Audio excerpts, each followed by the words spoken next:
Viewers and subscribers, I want to thank you for joining me at my very thought-provoking program, The Changing Times. And today we'll be discussing restoring communities one step at a time.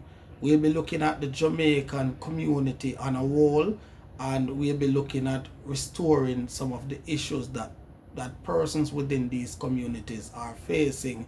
Now, the community, we could describe the community in its broadest sense as a group of people who share common characteristics, interests, or location, and who interact and feel a sense of belonging. So stay tuned, we'll be going to an overview of the Jamaican community. Jamaica as a vibrant mix of cultures with influences from African, European, and Asian traditions, known for its music, food, and strong sense of community identity. The official language is English, but Jamaican Patois, a unique Creole language, is widely spoken. On the matter of religion, Jamaica is predominantly a Christian country with strong presence of various denominations, including Rastafarianism, a unique faith that originated in Jamaica. The country also boasts its historic and world-renowned reggae music, with artists like Bob Marley playing a pivotal role in its introduction. Also among Jamaica's most attractive accolades is its cuisine, which is a blend of African, European, and Asia influences, featuring dishes like jerk chicken, ackee and saltfish, and rice and peas. Family life is central to Jamaica culture, with strong community ties and a tradition of extended family living together. Now we are actually taking a look at some of the issues that have been facing communities across Jamaica. For many years, citizens across Jamaica have been facing numerous challenges in their day-to-day lives. And these challenges have practically led to the deterioration of aspects of their socialization. Now, the challenges that we are looking at include high crime rate, economic struggles, environmental issues, among others.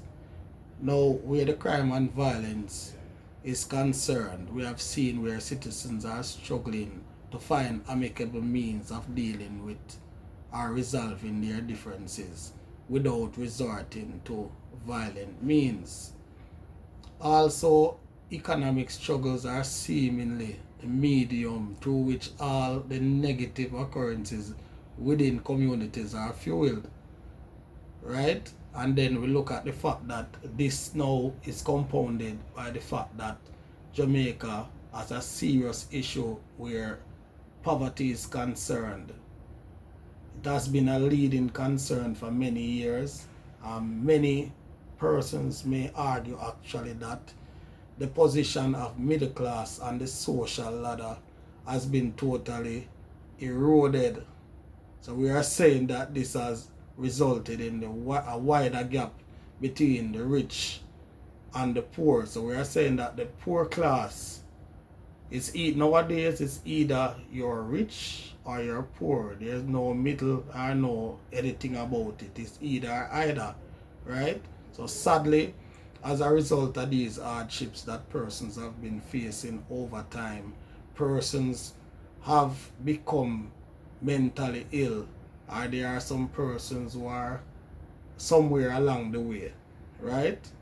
So next we'll be looking at understanding the community. For any person who have a vested interest in restoring or improving conditions within a given community, he or she must first possess an understanding of the landscape. First, you must have an appreciation of the stakeholders who are already existing within these communities, right?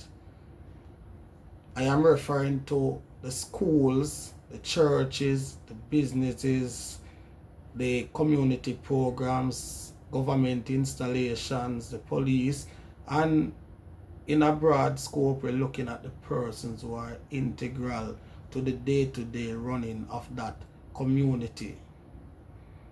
Also, one must have an understanding of the socio-economic issues facing the particular community. Based on what I have come to learn over time, I came to the realization that communities who possess structure are the ones which citizens tend to enjoy a better quality of life. These communities that usually functions like a well-oiled machine have within its boundaries an active citizens association, neighborhood watch, a community center, and other bodies that works in synchrony to ensure the community's infrastructure and the well-being of its citizens are maintained. Now, this topic is one that could be further expounded. However, in a bid not to lose your attention, let me conclude by saying, similarly to the proverb that states, a nation divided by itself cannot stand, I will say, a community divided against itself cannot stand. And this is where I leave you today. Peace out and see you next time.